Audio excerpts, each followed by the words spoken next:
الکساندر همیلتون که یکی از پدران آمریکا بوده، یکی از بنیانگذاران آمریکا بوده، سال 1804 بر اثر دوئل جون خودش رو از دست میده.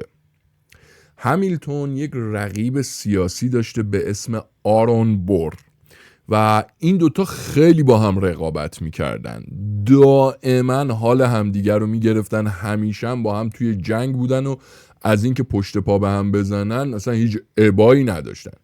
یه جا همیلتون سوتی میده، توی یک مجلسی بوده و پشت سر بور شروع میکنه به حرف زدن و تهمت زدن.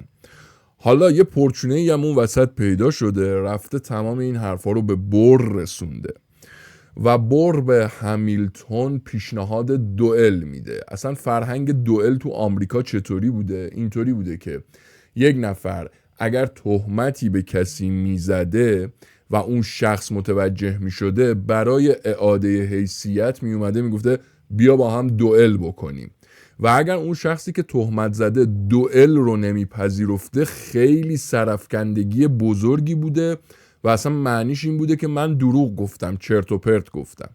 حالا وقتی به بور میرسه این خبر که این حرفا رو پشت سرت زده، بور به همیلتون پیشنهاد دوئل میده و این دو توی ژوئیه 1804 با هم دوئل میکنن و همیلتون همینطوری مفتی جونشو از دست میده.